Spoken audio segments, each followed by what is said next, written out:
ఇప్పుడు చాలామంది ప్రాబ్లమ్ ఏంటంటే హోమ్ లోన్ తీసుకుంటారు కదా, ఫాస్ట్‌గా ఎలా క్లియర్ చేసుకోవాలి? సో, హోమ్ లోన్ వల్ల బెనిఫిట్ ఏంటి? ఎలా క్లియర్ చేసుకోవాలి? సో ఇప్పుడు ఏంటంటే మనకి హైదరాబాద్ లాంటి సిటీస్లో హోమ్స్ రేట్ విపరీతంగా పెరిగింది. హ్మ్. సో ₹1,00,00,000 ఈజీగా టచ్ అవుతుంది. హ్మ్. ఇప్పుడు నేను ₹1,00,00,000 పెట్టి హోమ్ తీసుకున్నాను అంటే ఒక 20 lakhs ఎక్స్ట్రా ఉంది, అది నా మార్జిన్ మనీ నేను పెట్టేసుకున్నాను అనుకోండి. ఒక ₹1,00,00,000 బ్యాంక్ నుంచి తీసుకున్నాను. హ్మ్. సో వాడు బ్యాంక్ నాకు 8% ఇంట్రెస్ట్ వేసాడు. ఓకే. సో నేను ఇయర్లీ ఒక 70,000 నేను కడుతున్నాను. హ్మ్. సో 70,000 కడుతున్నానా, అది కూడా 30 years కట్టాలా హ్మ్. అంటారు.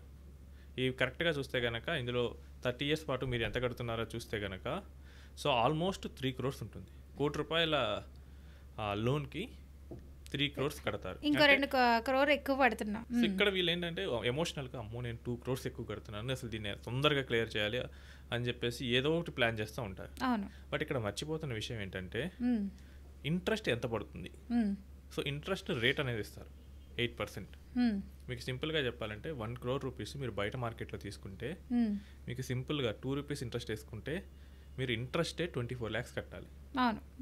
కానీ ఇక్కడ బ్యాంకర్ మీకు ఏం చేస్తున్నారు, 70,000 80,000కే ఇస్తున్నాడు. అవును.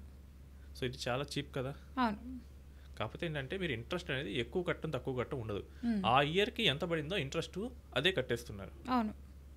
ఇక్కడ ఏంటంటే ఎవ్రీ మంత్ బ్యాంకర్ ఏం చేస్తాడు, ఇంట్రెస్ట్ క్యాలిక్యులేట్ చేసి ఈఎంఐలో ఇంట్రెస్ట్ పార్ట్ అనేది తీసుకుంటాడు, ఇంకా ఎక్స్ట్రా ఉన్నది ప్రిన్సిపల్లో అడ్జస్ట్ చేస్తూ ఉంటాడు. హ్మ్. బట్ లాంగ్ టర్మ్ ఉండటం వల్ల మనకి ఏంటంటే అమౌంట్ అనేది ఎక్కువ కనిపిస్తూ ఉంటుంది. అవును. ఇప్పుడు ఈ లాంగ్ టర్మ్ అమౌంట్ని క్లియర్ చేయాలంటే ఏంటంటే ఒకటి మనకి ఇంట్రెస్ట్ రేట్ ఎంత, హ్మ్. కరెంట్ మార్కెట్లో ఉన్న ఇంట్రెస్ట్ రేట్ ఎంత. హ్మ్. So most of the banks ఏం చేస్తాయంటే కొత్త కస్టమర్లకి తక్కువగా ఆఫర్ చేస్తాయి.